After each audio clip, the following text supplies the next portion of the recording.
So, hello, friends, and welcome back to the Brock Up side. And yeah, here we are talking spoilers for the Batman. Pretty much, by now everybody's done it, but hey, it's my turn, dang it. So, yeah, I didn't want to do this alone because talking spoilers by yourself to your webcam is a little depressing at times. So, got two cool individuals with me. So, first up, got my good friend and longtime viewer, Joey's Movie Blog. What's up, Joey? Hello, thanks for having me. All right, so real quick, where can people find you? Yeah, so you could find me on YouTube at Joey's Movie Blog, and then Twitter, Letterbox, Joey's Movie Blog, and then Instagram at JSCinema134. All right, very nice. And we also got one more person on here. She was quite a big voice in the Snyder Cut movement, if I understand correctly. Big fan of the Batman as well. And yeah, got a Wondermeg here. How you doing? I'm good. How are you guys?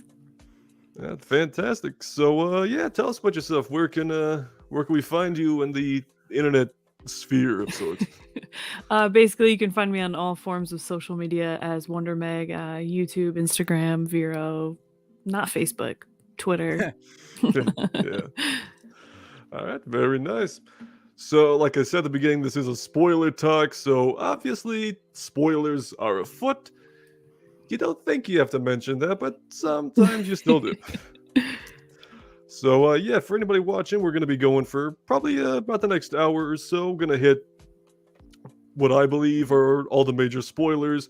You know, if there's a couple things, again, if you guys have something you want to bring up that I forget to, feel free. But yeah, I guess we'll just get started. So, I think the best place to get started is maybe talking about the Riddler's plan, his motivations, and all the different things that were, revealed through his killings and puzzles and all that. So, so in the beginning, it was, your typical Gotham City corruption stuff. Everyone's in the pocket of the mob and everything like that. But then everything starts to get interesting when it gets to Bruce Wayne's end of things. We learn about Martha Wayne's history with mental illness. She was in and out of mental hospitals. I don't think they said she was in Arkham at all, right? I don't Remember that at all? I don't think so. Yeah, me neither. So there was that, but then there was talking about how Thomas Wayne, there was a reporter that was, poking around a little too much about that. So he went to Carmine Falcone to try to, keep the reporter quiet, but then Carmine Falcone, of course, killed the reporter, and then it just made Thomas Wayne look rather questionable, which, yeah, what are you guys' thoughts on that? Like, showing that he's not, like, the most perfect individual out there. I think it was a unique take on Thomas Wayne, because in other Batman movies, it's like he's shown to be like the Boy Scout of the city, and the Waynes are this perfect family. And with this and the Batman Telltale Game, I like that we got a unique spin on how they're really shady people. Yeah. Meg, anything you want to add to that? No, I love the these stories like always have to progress through time, so like it's cool to see like different ways of telling the story. And I like how Thomas Wayne isn't like this goody good guy. Like, even though his motivations were in like good faith, they still messed with everything. Yeah.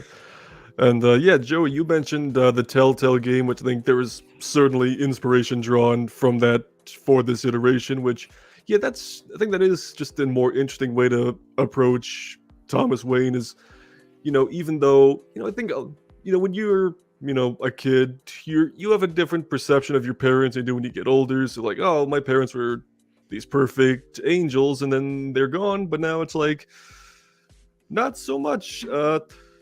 So I guess one thing we can kind of go into conspiracy land for a second here. Do you think there's more to the Waynes than they're letting on in this movie? Like anything a little more? I'm sure there probably Court of is. Owls, sure. Yeah. Well, I mean, like Matt Reeves has so many times hinted at Court of Owls for like the sequels, so Mhm. definitely. Yeah, well, while we're on the subject of Court of Owls, do you think it's one of those things that might just be hinted at a little bit and then they become like the third movie's main antagonist, or do you think they're going to kind of open those floodgates with the second movie? I don't know. I hope I they don't- do with the second. I hope so. Yeah, I hope they do the second one. yeah. All right, cool. So let's see. Let's go down into. So this kind of ties into a little bit. It's not really doesn't really reveal anything, but it kind of keeps the speculation going. So there's a couple of different people that claim they know who killed Bruce's parents in the movie. Carmine Falcone thinks or says Maroni did it, but then Alfred says that Falcone did it, but he also isn't necessarily sure either. It could just be some random thug off the street, maybe Joe Chill, maybe not. So what are your thoughts on maybe having that just be more inconclusive, like it was never solved in this universe? Go ahead. I don't know. I personally think it's probably some sort of political conspiracy or something like that. Yeah. So you think maybe they were? So you maybe think it was either Maroni or Falcone that Yeah, I think got them it's like, killed?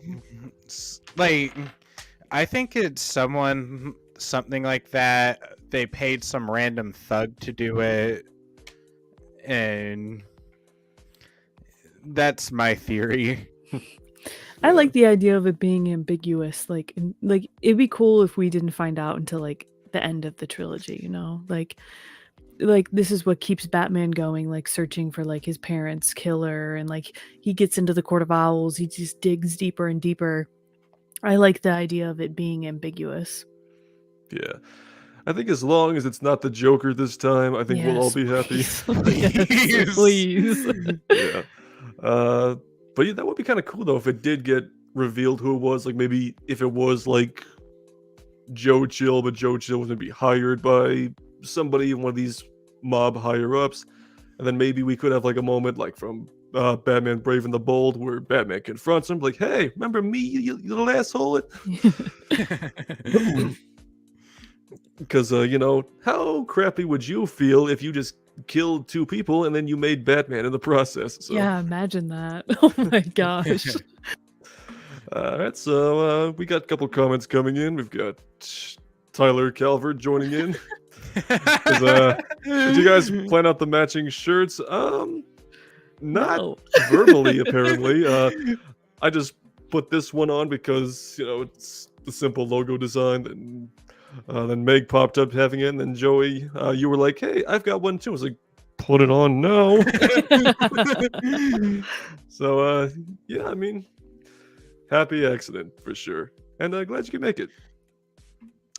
Then we've got Molly Loves Funko. Be sure to check you both out. So Oh, thank you. yes, Thank definitely you. make sure you check Yay. out their channels. Links should be in the description unless they magically vanished on me.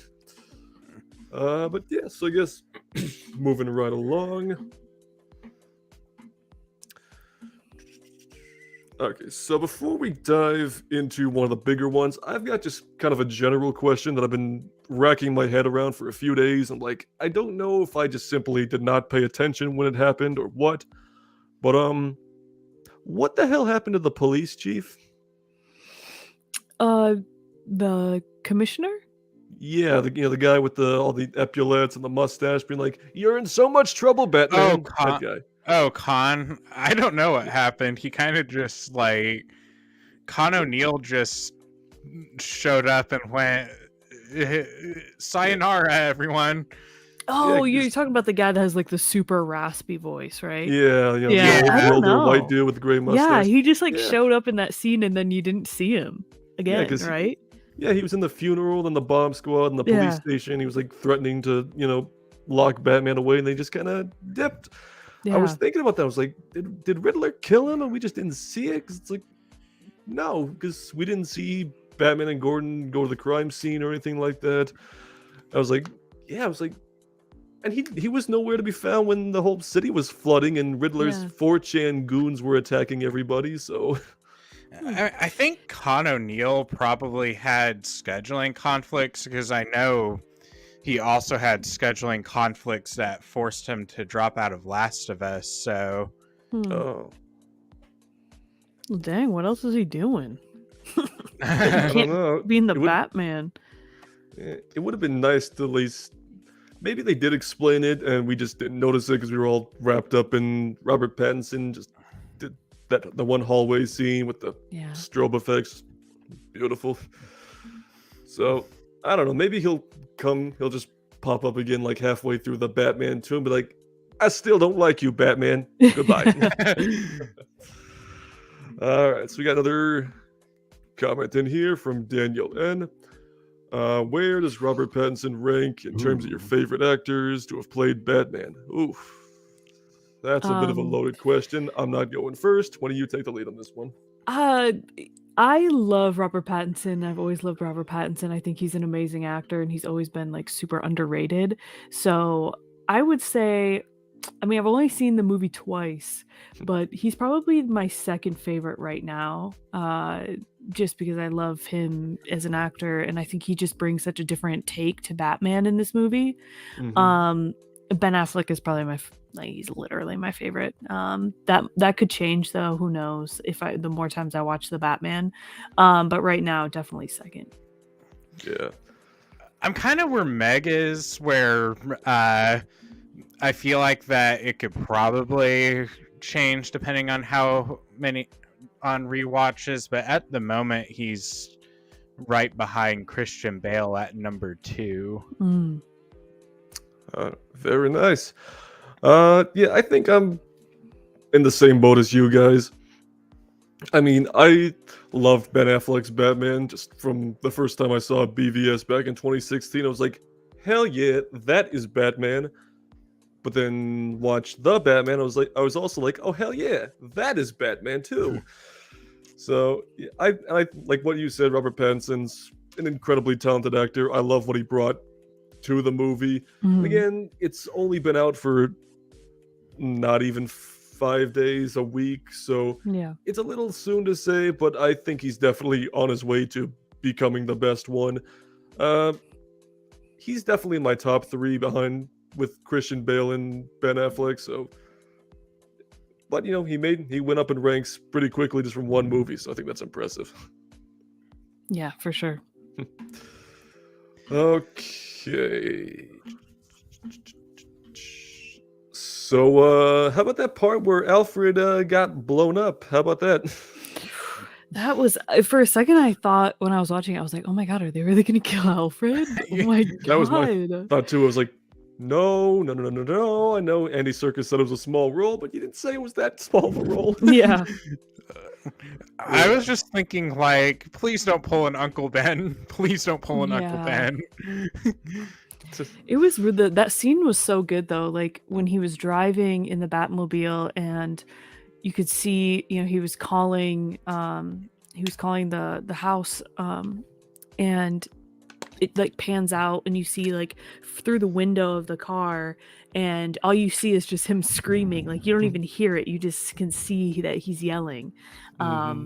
And how he answers, like when she finally answers the phone, he's using his Bruce Wayne voice. He's not using his Batman voice. I thought that was great.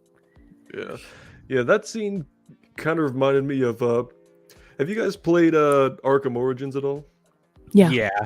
Yeah, it reminded me of that part where when Batman found out that Bane knew who he was racing back in the Batwing and then trying to call Alfred and then Bane's on the comm like, I'm in your house, Mr. Wayne. I'm like, I was like, that's nice, but also thank God Alfred didn't die in the first movie. Yeah. It would have been incredibly ballsy of Matt Reeves to do that, but I'm grateful just because I think we need to see a little bit more of their dynamic over the next movie or two to kind of cement it more, because I think what they did in this movie was really well done, especially in the hospital scene where, Alfred clears a few things up with the situation with Carmine and Thomas Wayne, but yeah, I can't wait to see more of Andy Serkis as Alfred. What do you guys think about him in general, like his performance? I thought it was really good. Andy Serkis is one of the most underrated actors.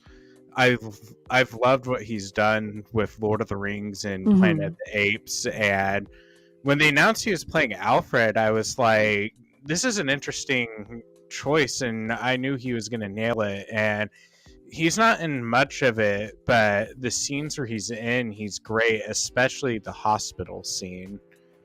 Yeah, it's definitely one of the more. That's one of the emotional highlights of the movie there, where they kind of have that little heart to heart, and because I think you can definitely see throughout the movie that Bruce really does not appreciate Alfred throughout. A lot of it kind of just talking down a little bit, like, you're not my father, you're not a Wayne, why do you care so much? And he realizes, oh, I almost lost you, like I lost my parents. Don't want to do that. Yeah. I think my only other real gripe is it kind of seems like Alfred was forgotten about towards the third act. I think it would have been cool to see like a scene in the hospital where he's watching the news, seeing Batman Yeah. carry people to safety or something, kind of see like things are starting to change. But yeah, it was kind of a bummer, but he's still alive, so we're gonna see him again. So thank God for that. Yeah, I love Andy Serkis, and what I enjoy most about like the dynamic between Alfred and Bruce Wayne in any iteration really is when Alfred is used as like an actual asset to like the detective work and stuff. And in the scene in the hospital, he like tells like the audience learns that like he's the one that trained Batman like how to fight and stuff. So I think that was dope. I want to see like young Alfred. I want to see the flashbacks of him training Bruce Wayne, because that would be really cute, I think. Yeah. You do get a little bit of that in Gotham, the show, which I know is not canon, but that's a good example of seeing them like, fencing throughout the house and knocking vases over. It's some really cool stuff. All right. So I guess since we're on the Alfred train here, Daniel N., what actor is your favorite Alfred, or I guess just your favorite Alfred in general? Michael Caine. What's the guy's name who played him on Gotham? Sean Pertwee. I think. Yeah, those are Michael Caine and Sean Pertwee are my favorite Alfreds, but I'd probably go with Michael Caine. Yeah. Yeah, I'm gonna say Jeremy Irons. Oh yeah, Jeremy Irons is great. He's my favorite. Yeah, that scene in Justice League where he's talking to Batman, Bruce Wayne, like the red capes line or this bull charges back. I was like, oh my god, that was that's great. Yeah, I think my favorite Alfred scene in Zack Snyder's Justice League was one with Diana where he's the gauntlets, making the tea and the gauntlets, and it's like. It's cool to see Alfred interact with somebody that's not Batman, so yeah, I thought it was a cute scene. I'm kind of torn between Jeremy Irons and Sean Pertwee myself, just because I think Jeremy Irons just has that. He's got the Alfred persona down to a T. He looks good in it. He's got that little sarcasm, little sass to him. Kind of knows when to, kind of get up in Bruce Wayne's face saying, you need to calm down. Plus, he's more hands-on than other Alfreds, being the guy in the chair telling him where to go, and, kind of a harken back to the Arkham games a bit there. But also Sean Pertwee, we got, 5 seasons of him, and he was one of the best characters in the whole show, especially when he was helping, like, Gordon and Bullock deal with some crimes and stab that one woman in the hand in interrogation, which was cool. Let's see, you got Tyler Calvert coming back in. Andy Serkis would win the fight for death over all the other Alfreds. Probably, yeah. Yeah, probably. Yeah. I think him and Jeremy Irons would. They like that scene of Jeremy Irons. Like, what was he doing? He was chopping wood. I was like, okay, maybe. Yeah. And is it me, or is Alfred one of the more serious roles that Andy Serkis has done over the last few years? Not including, with Caesar in there too, was a serious character, but he's usually a little more, I don't want to say goofy, but a little more, lighthearted, like with, maybe, yeah. Like with, like with Claw in the MCU, and then Mhm. being, of course, Smeagol and Gollum, doing the "Hey, precious" and stuff like that. So I thought it was a nice change of pace to see Andy Serkis doing something like that. Okay, so there's quite a few references and Easter eggs to other Batman medium and different characters that we may see in the future. Like, it's almost certain that we're gonna get Thomas Elliot or Hush somewhere in the Mhm. future, because we saw his father. I forget his first name, Elliot, and then it literally says Hush on the screen at one point. So, what are your thoughts on bringing Hush into live action form like that?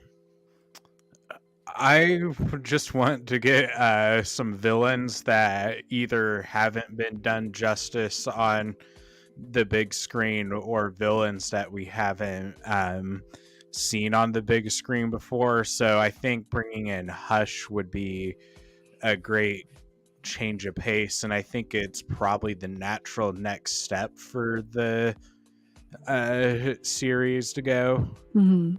Yeah, that is true. And if they keep it to like in line with the comic books, where Thomas Wayne saved his father's life when he didn't want his father's life saved, and then after Riddler kind of reveals all that, maybe it's like he kind of takes it as it's his cue to kind of step in and start doing his Hush thing. So I could definitely see that coming together. Did you guys catch the one reference to the Adam West show in Wayne Tower? No. No. So I think it was in whatever room Alfred was in when he was opening mail. I'm almost positive there was a William Shakespeare bust in that room, which is, Oh, okay. from the show when he would open it up, Yeah. turn the key, and then the bookcase would open. I'm pretty sure that was deliberate. I could just be pulling at strings here, but I mean, even there was even one of those in The Dark Knight Rises when Maybe it's just an Alfred thing. yeah, like in The Dark Knight Rises when Blake comes to talk to Bruce Wayne about Gordon, you could like see it in the background. Hmm. Oh, So I think like every Batman movie places that just to pay tribute. Yeah. yeah. It's cool. Were there any, aside from that, were there any other little Easter eggs you guys caught on to that maybe others didn't? The first time I watched it, I don't really know if it's not really an Easter egg, 'cause I feel like it was like deliberate, but when Catwoman talks about going to Bloodhaven, I was like, oh my Ooh. god. I was like, I know who's there. Or So gonna be in 20 years, yeah. yeah, or something. No, yeah, so like little things like that just was so good. And of course, just hearing like all of these iconic names like mentioned throughout the movie, I was just like, oh my god, this is, if you're a Batman fan, I don't know how you don't watch this movie and just start nerding out, because it's just incredible. It's crazy because like you're reading, I mean, you're watching the movie and it feels like you're reading a graphic novel. It's like all of these characters interacting is so cool. I mean, I did notice that they did kind of pay tribute to Carmine Falcone's scars Mhm. Yeah, when I noticed Catwoman. that this. When she clawed him. Yeah. Yeah. I think he had a little bit of a scar earlier on too. I think so too. Because it was like kind of like in the light a little bit before that scene happened. So either way, he got clawed in the face, and then he died. Yeah, I kind of wish he would have lived a little bit longer, because he's such a cool character and the actor that portrays him is just so spot on. But I understand like not ever, I mean, there's only like a trilogy that has been like, talked about, and then of course like spin-off shows. So it's like at some point some of these villains are gonna have to like die off. Yeah, and maybe Matt Reeves just doesn't want to go too crazy with Falcone, Yeah. just because Chris Nolan did that. He's been in quite a few Batman related projects over the Mhm. years. Like, he was mentioned in Arkham Origins as well. I don't think he was there. I think it was just his son, but Mhm. plenty of a few animated shows here and there too. But real and quick question. So it was revealed, the whole Maroni drug bust thing, that Falcone was the rat that kind of led them to everything, and then the drug operation never stopped. Yeah. Did they say that Maroni was dead, or was he just locked away? They were ambiguous about that. They didn't say if he was dead or alive. Yeah, that's what I thought, because didn't say anything. We also didn't, like, go into Blackgate at all either, so there's... I assume that he's probably alive, because if he was dead, I feel like they definitely would have said that. Yeah, so Maybe, there's I room don't for know. maybe Maroni to show up in the next one, or maybe he gets out of jail, or does some Kingpin stuff. I'm not overly familiar with Salvatore Maroni, like what his Yeah. power ranking is as far as Gotham City Mob goes, but that plus we've got the Penguin show coming up too, so I think that's probably where a decent amount of the mob stuff will shine quite a bit. Let's see. So Daniel N's asking, we want to see in Batman 2. I think we'll hold off to answer this more towards the end, just because it's kind of a loaded question. But I've definitely got thoughts of my own. I'm sure you guys do too. So we'll circle back to that later on. Okay, let me just go back to my notes real quick. So I guess just to kind of wrap up the mob stuff, Carmine Falcone is Selena Kyle's father. Thoughts? I love it. I think it's I great. love it too. Yeah. Yeah. Isn't that how it is in the Long Halloween? I'm not I think positive. It's so. been like a couple years since I've read it. I'm pretty sure, yeah, her dad is Carmine in the novel. Okay, Could be wrong. cool. Yeah, well, if that's the case, and that's some nice attention to detail and source material usage there. But yeah, because haven't there been other books where she didn't really know who Yeah, her it's father been was, kind like of in the like gray Yeah. a area. broken family kind of thing? So yeah, but The scene of her and him fighting, where he's like choking her with the what is that, the pool stick? What are those called? Pool stick. We'll Pool go with stick, that. Yeah. But where, he was like, my own flesh and blood. He's like, you don't think this hurts me? I was like, holy shit. It was intense, man. I don't know. If Batman would have shown up, I don't know. yeah, it's like they're having this, nice little father-daughter moment, then Batman's just throwing people into the wall in the next room over. So also that scene, just when the French horns kick in, and just that was just beautiful Mhm. stuff right there. But yeah, so yeah, I guess that's kind of a cool little revelation there, kind of showing her parentage a little bit there. Then again, we're not going to see much of that because he did get shot by the Riddler, who was living across the street the whole time. So It's so crazy. yeah, it's like it's kind of like that one line from Arkham City. I know I'm like citing Arkham games a lot here, but it's one of my favorite adaptations, so bear with me there. It's kind of like when Joker was like, how do you keep a secret from the world's greatest detective? You hide it under his long, pointy nose. Speaking of Joker, no, let's talk about this first. So eventually, Riddler gets caught, thrown into Arkham. Batman goes and has a chat with him. Do you think Riddler, do you think he actually knows who Batman is, or is he just talking funny, basically? What was the vibe you were getting? Because I've got my own thoughts, but I want to hear what you guys think. I don't know. Part of me thinks he knows, but then I think I lean more into that he doesn't know. He has like a gut feeling maybe, but he's not 100% certain. Yeah. I think he's kind of just assuming. Because, I mean, no offense, but Robert Pattinson has like this recognizable jawline. He does. He does. So, but I think he's kind of just assuming. Also, the fact that like Bruce wasn't there when when the house blew up, he might have put two and two together. Yeah. I mean, I think it definitely is an interesting thing because at the very beginning, it does seem very much like that because he's like putting a lot of emphasis on Bruce Wayne, just repeating it over and over again.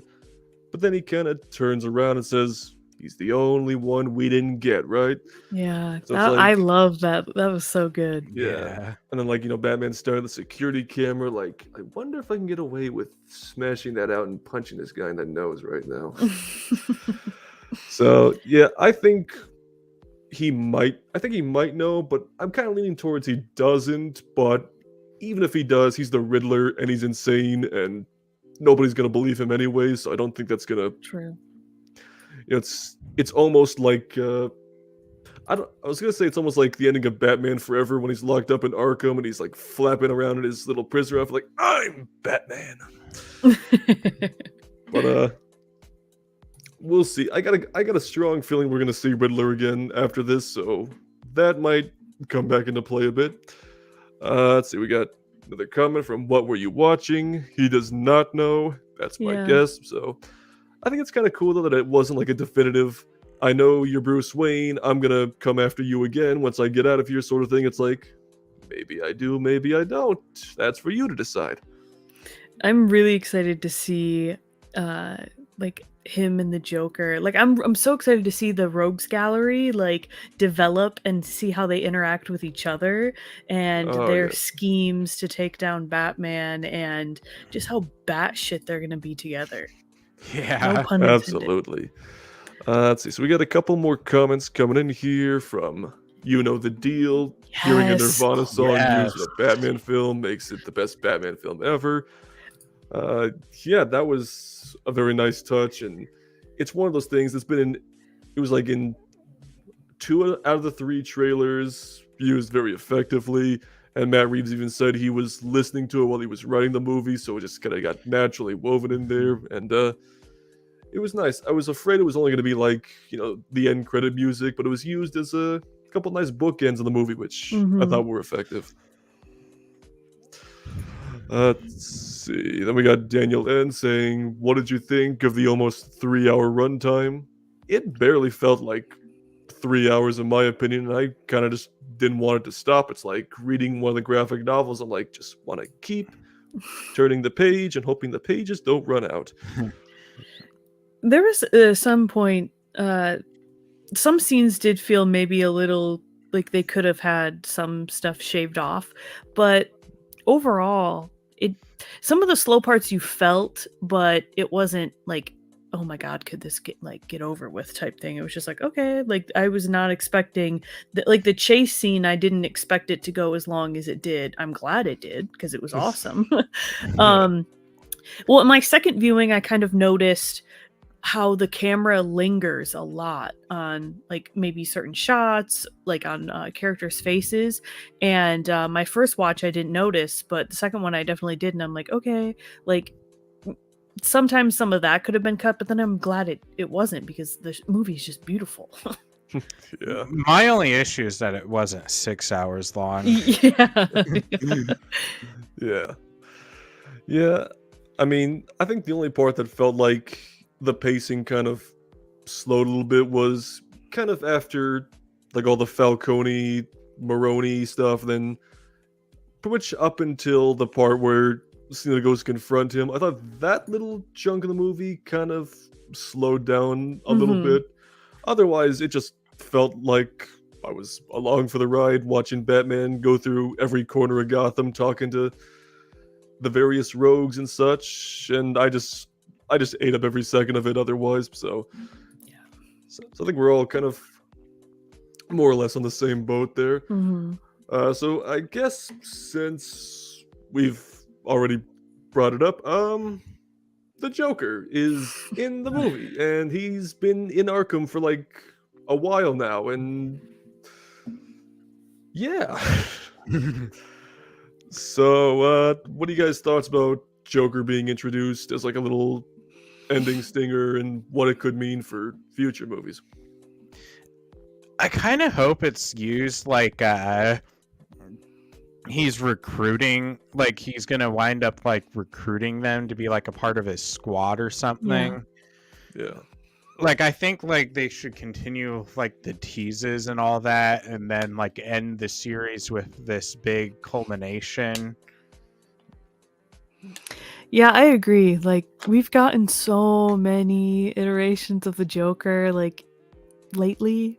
Hmm. And not that obviously you have to, like, every Batman needs its own Joker. Exactly. And so it's cool that he was introduced so early. And I know Matt Reeves has said that there was actually another scene of the Batman meeting up with the Joker that was cut out in this movie. So I feel like they definitely want to use him as, like you were saying, Joey, like that connective between the different rogues, and how the Joker, like, Riddler thinks he was like the puppeteer, but I really think that they're going to use Joker as the actual puppeteer for like this franchise, well, at least these installments of the movies. Yeah, I mean, like you said, every Batman needs a Joker, so Yeah. it would be just flat out weird if Robert Pattinson didn't get one. Yeah. I think the biggest thing I just want to see is just see Joker interact with the other villains, team Mhm. up, screw them over, start a gang war, stuff like that. Yeah. Yeah, I would like to see a moment kind of like in that episode of the animated series. I think it's the episode with Hugo Strange where he's trying to sell Batman's identity, and everyone Mhm.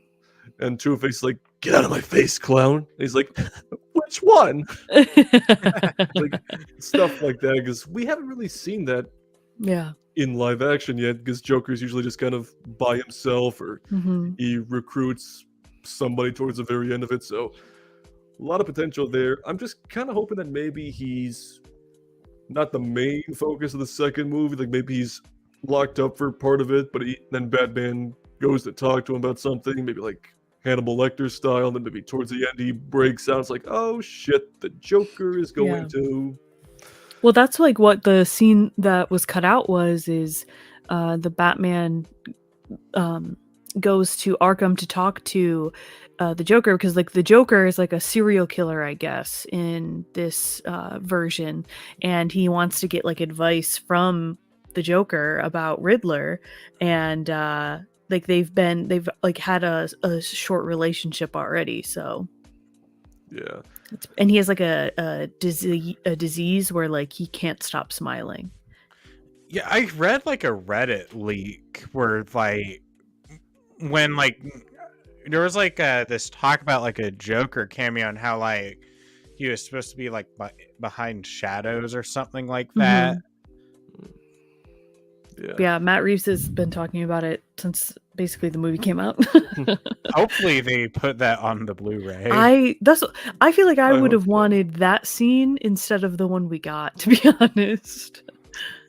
Yeah, I mean, I like the scene we got. Just kind of starts out a little mysterious, like, wait a minute, no, that can't be. Oh shit, that's the Joker. In fact, Yeah. a couple people in the audience the first time I saw it, they kind of started having like a little panic attack in their seat when that happened. Like, oh my god, it's a Joker. Oh shit, oh shit. So yeah, I can't wait to see what Matt Reeves does with it. And you mentioned that he said that this Joker had like a disease where it just has a permanent smile, which is interesting. So no falling into chemicals this time for this Joker. No, I he said guess. he wanted to stay away from like the scarring and the chemicals, and just go like he was born this way. And he like slowly throughout his life goes crazier and crazier because people treat him differently because he's got this disease. That could be really intriguing, actually. Yeah. Okay, so place your bets. Was he Red Hood when Batman caught him, or no? I have no idea. I don't know. No, I don't know, man. I don't know. I'm just, this whole like universe is so intriguing to me because I feel like it's so different than anything we've seen so far. Like it's similar to things we've seen, but also it's totally different. Mm-hmm. Yeah, I think there's gonna be quite a few surprises going forward because this movie was fairly grounded as far as the super villains and everything. But I think there's definitely wiggle room for some more powerful villains down the road. Like Mr. Freeze is kind of the popular choice for the second movie, which I would kill to see. And I think there's definitely a practical way you can do that. You don't have to have his freeze gun be like in the animated show where it just blasts this magic ice beam. It could be like he just sprays people with liquid nitrogen and they shatter like the That would T-1000 be or cool. something. That'd be terrifying as hell. But You've seen the work that Matt Reeves does with like CGI though, so I think he could really do something terrifying. Even if like you were to introduce like Man Bat or something, I feel like it could work so well in this universe because look at what he did with Planet of the Apes and stuff. Like those, they still like the CGI on that is still insane. Yeah, you could count like every single fur on it. I really want to see, as much as I love Ewan McGregor's Black Mask, I want to see Matt Reeves' Black Mask. I tweeted about it earlier today. I want to see this version. I want to see this Batman face off against just an insane Black Mask. that would be cool, but I'm kind of bummed that Ewan McGregor already played him. I know. That'd be so cool. Yeah, let's see. I'm gonna check. I think we kind of covered all the major spoilers. Was there anything else that you guys picked up on, or anything you wanted to elaborate on for a minute? What were you guys' thoughts on the dynamic between Batman and Gordon? Oh, I loved it. It was so good. That bit at the end where Batman's going off to Arkham to talk to Riddler, and right before he leaves, he says, "You're a good cop." I was like, "Oh my gosh!" That pulled at my heartstrings. Yeah, it's like I think he had a feeling that he was gonna get caught. Bruce Wayne was gonna be out, and he's like, "All right, well, you're a good man. Just cuff me already." Yeah. Yeah, but I loved their dynamic and how Gordon just is like 100% comfortable around him, and just talking casual to him, be like, "All right, come on, man, we gotta go." Or that's your thing, man. It's like, yeah, the humor in between them was great. Yeah, Thumb like- drive. Yeah, the thumb drive. thumb drive. Yeah. Yeah, that was so cool. And since we're on the subject of humor, for such a dark and gritty movie, there's quite a bit of humor sprinkled in still. I mean, like the scene where they're interrogating the Penguin and he's going off with the whole, Eller Law thing. I thought that was just hilarious. He's like, "This is the worst Spanish I ever heard." I was like, "Oh my gosh." What's the And when he matter? was No habla modeling- Espanol? Yeah. Which it made it a bit more ironic because leading up to the movie, I had read a bunch of like really cringy Rotten Tomatoes reviews where it's like, "Oh, it's humorless. I had to go 3 hours without a good laugh," and I'm like, What are you, "There's stupid?" there's laughs in it." There really is. Even it's just some of the stuff is so subtle, like when Bruce is going upstairs for breakfast, like one of those first scenes with the investors. They're on their way, and he grabs his sunglasses because the light is so bright. He like grabs them, he's like squinting, he puts them on. I thought that was funny. A lot of it comes from like the awkwardness that happens when he's Bruce Wayne. Another scene that's hilarious is when he goes to the Iceberg Lounge for the first time as Batman, and he's like, "I want to talk to the Penguin," and he's like, something about his suit, and he's like, "It's gonna be full of blood," and he's like, "Yours or mine?" And I was like, "Ooh, that was cold. That was cold." Yeah, I love those two bouncer characters, the twins. The twins. Yeah, Even though they're totally worthless and they get their shit beat in like every scene they're that's in, their but purpose. it's like, it was so good. And I think one of my favorite subtle humor moments was when they find Riddler's hideout, and one of the officers is like, "You sure Batman should be touching all that?" And then Gordon's like, "He's wearing gloves." Right? Yeah, he's wearing gloves. So yeah, it's like you can't say the movie's humorless because there's plenty of humor, and people laughed every time Yeah. that stuff came up. So I don't know. Some people are just predetermined to hate things. Sometimes Yeah. there's not much you can do about that. Well, some people are just so used to jokes, like jokes being there in order, like for the purpose of making them laugh. Like, but these, I feel like were there, like not to make you laugh, but just to show like that he's just an awkward dude still. Like when he's Batman, he still has awkward moments, so he's still figuring it out. It's not like in your face humor that everyone is so used to with comic book movies. Yeah, I think this movie's a prime example of how you can make Batman funny You Mhm. just have to do it right. Yeah. It's like Batman has a sense of humor. It's just a very dry sense of humor that comes Yes. from being totally deadpan serious. And Yeah. then, occasionally he might say something intentionally, intentionally funny, or, give a little grin where it's like, that's how you do it. You can Mhm. still have a little fun with him, but just keep it serious. That's all you gotta do. I don't know, there was one small aspect that bothered me with the Riddler, where it's like it says like he has a large following of 500 followers, and I'm like, that's not a whole lot of followers. And if someone tried to do that in real life, maybe one person would have showed up, but Yeah, Yeah, I thought that was weird too when they were like, "Oh, he has a large platform of 500 followers," and I was like, um, most people have that, like that's yeah. not. And well, and then at the end when like there was that one guy up in the rafters, I was like, okay, what's going on? And then like more and more people, I was like, dang, did all 500 of these people show up? so- yeah. To be fair, it's not like he was on Instagram or something. It was probably some like seedy dark web place. So maybe 500 dark web followers is kind of a lot, but Yeah, maybe. It was probably one of those neo-Nazi websites that Someone put it in a really good way. They tagged me in their tweet about it, and I forget their name, but they said that they think it's a really great commentary on people that obsess over like, like true crime and stuff like that, those podcasts and stuff, and like get these ideologies of like being a serial killer and stuff, and like in 4chan too, like anonymous and all that. I yeah. think yeah, I was like, "Oh yeah, that's pretty on the nose, I think." yeah, yeah.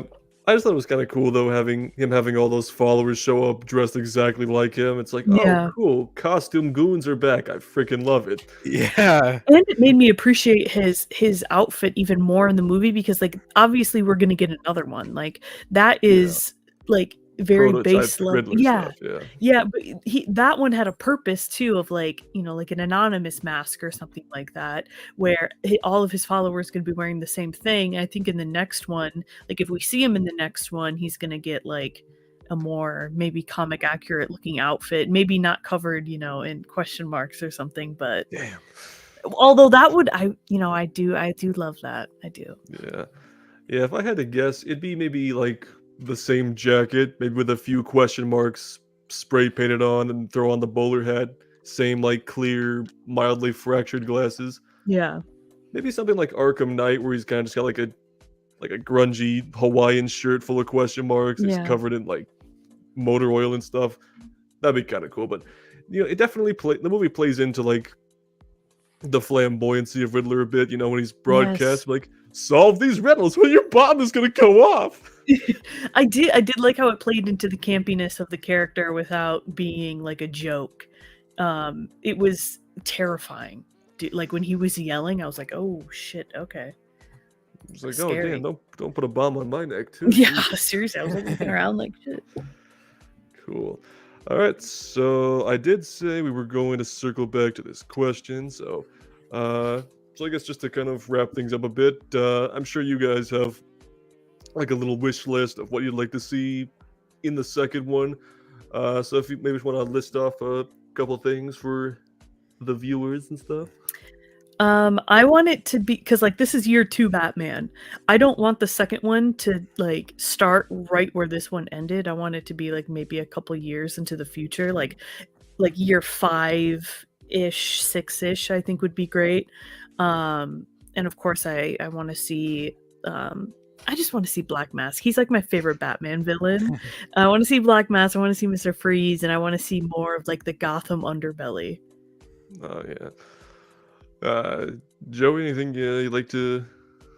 Your must I have. kind I want to see how the city feels about Batman after the events of this movie. I want to see a villain that either hasn't had a good portrayal on the big screen or hasn't been done on the big screen. Mhm.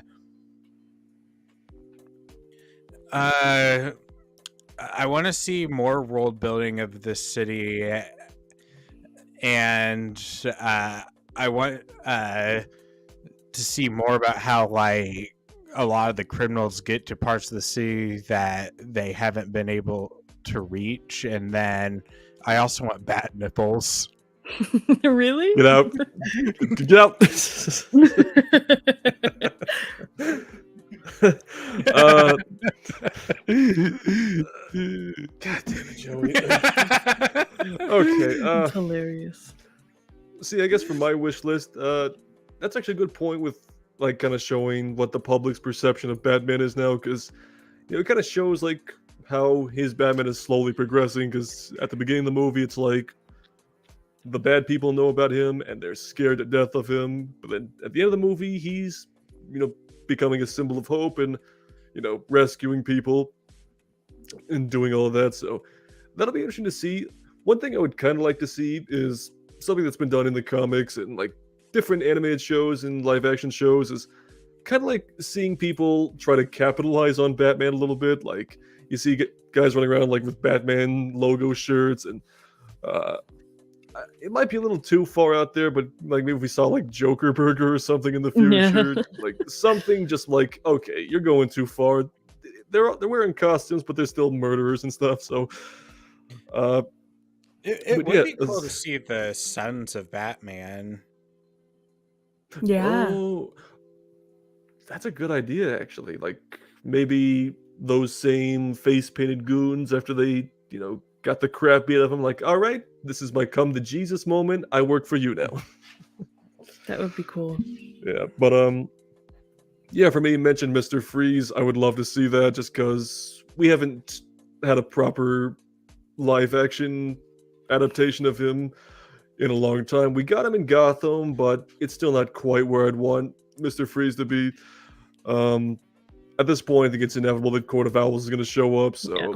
definitely want to see that go down. I want to see more hints of like the Bat family, because like I know like we've never really gotten like an actual like version of the live action Bat family. Like, I mean, we've gotten it with like when Robin and Batgirl were in live action, but did we? Did we?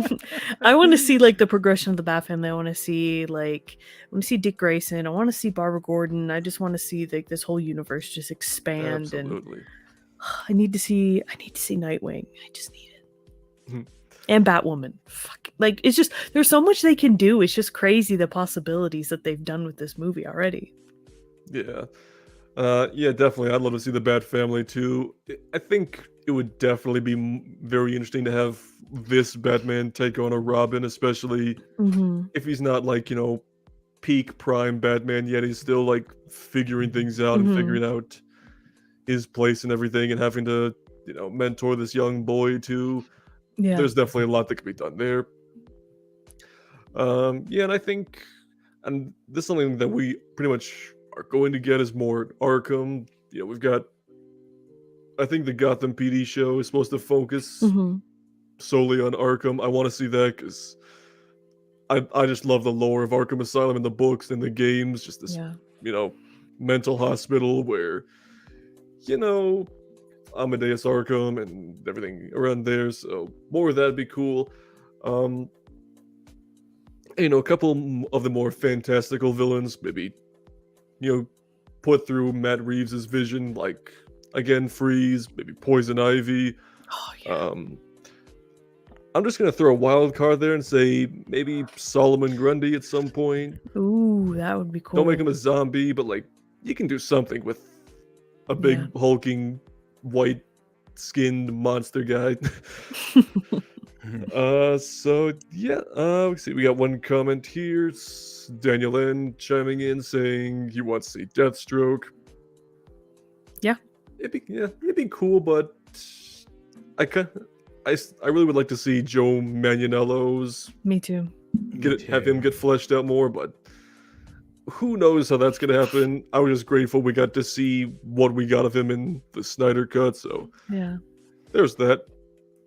And he also adds, Jennifer Lawrence says Poison Ivy. I guess I could see that, but wouldn't be my first choice, but there's been some interesting casting choices in this movie that worked out pretty well, so Yeah. I'm open to it.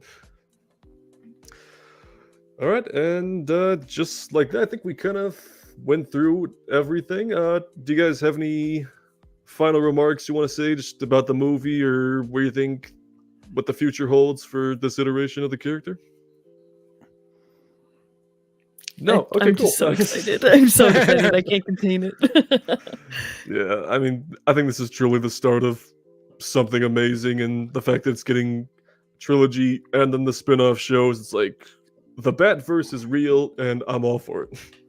I agree. Cool. All right. So, yeah. So, Joey, where can we find you on the internets?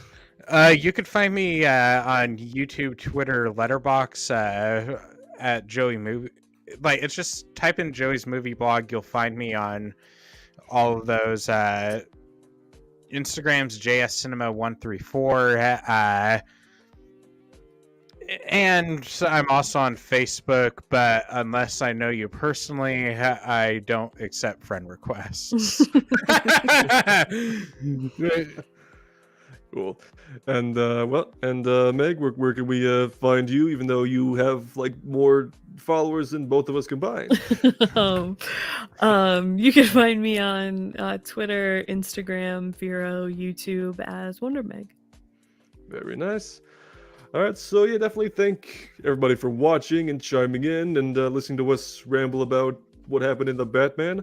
So I'm gonna end the stream in just a second. Gonna boot you guys in the green room, have a little wrap up after that, and yeah. So again, thank you everybody for watching, and let's do it again sometime.